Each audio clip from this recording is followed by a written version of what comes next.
Ao longo de anos, sempre existiram lendas sobre lugares assombrados. Não podemos garantir que sejam histórias reais. Cabe a você acreditar ou não.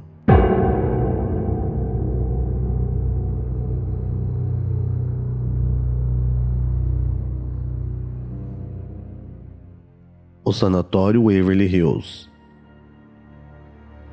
Em 1900, um surto de tuberculose atingiu a cidade de Louisville, no estado americano do Kentucky. Em 1910, foi construído um hospital com capacidade de 40 leitos para tratamento dos casos iniciais. Com o grande crescimento dos casos dessa doença, o local chegou a ter 150 pacientes, sendo 50 crianças. Devido à superlotação, as autoridades decidiram que seria necessário um local maior. Em 1926, com 5 andares e capacidade para pelo menos 400 leitos, no alto de uma colina, foi inaugurado o Sanatório Waverly Hills. Sendo difícil o acesso até o alto da colina onde o prédio foi estabelecido, foi feito um túnel da base até a entrada do sanatório. Por ali, os médicos e outros funcionários poderiam acessar o prédio, sem ter que dar a volta pela perigosa colina. Por esse túnel também passavam os suprimentos para a manutenção dos pacientes. Nesta época, os remédios contra a tuberculose eram ineficientes, e no auge da epidemia, assim como muitos pacientes chegavam, muitos pacientes morriam. O túnel também era usado para escoar os cadáveres dos pacientes mortos. Foi assim durante 17 anos, até que surgiu o primeiro agente efetivo no tratamento da tuberculose. Com a diminuição dos casos e após muitas mortes, o sanatório foi fechado. Em 1962, o prédio foi reaberto como um asilo para pacientes com dificuldade de mobilidade, demência e até outras graves deficiências mentais. Por tratamento negligente aos pacientes, superlotação e após algumas mortes, o local foi novamente fechado. Anos mais tarde, em 1996, Robert Alberhasky comprou o sanatório e queria transformá-lo numa capela. Havia a intenção de construir no alto uma estátua de Jesus Cristo, com mais de 46 metros de altura. Porém, o plano não deu certo por falta de dinheiro.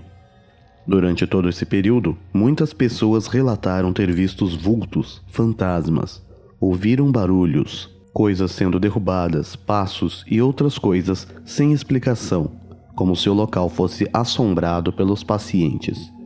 Conheça alguns casos. Elizabeth Batcher e Jane Ann Hurley. Quando Elizabeth morreu, Jane dizia que sempre a viu como fantasma passeando pelos corredores durante a noite.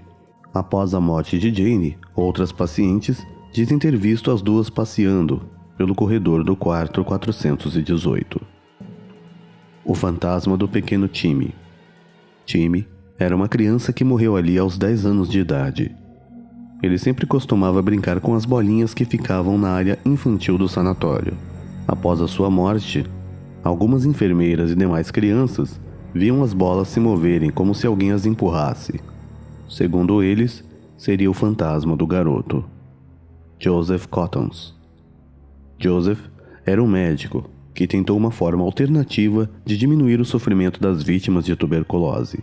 Devido ao inchaço dos pulmões, as vítimas sofriam com dores constantes. Joseph então acedava e serrava as costelas dos pacientes. Obviamente, muitos morriam na cirurgia. Após a morte do médico, alguns relatam que viram um vulto de jaleco branco, que escurecia toda a sala aos poucos. Derrubava equipamentos médicos e jogava bisturis. Seu fantasma se manifestava também batendo nas paredes. Mary Hillenberg. Mary era uma enfermeira que engravidou de um dos médicos, que era casado. Foi encontrada no quarto 502 pendurada pelo pescoço. Existe uma controvérsia sobre sua morte.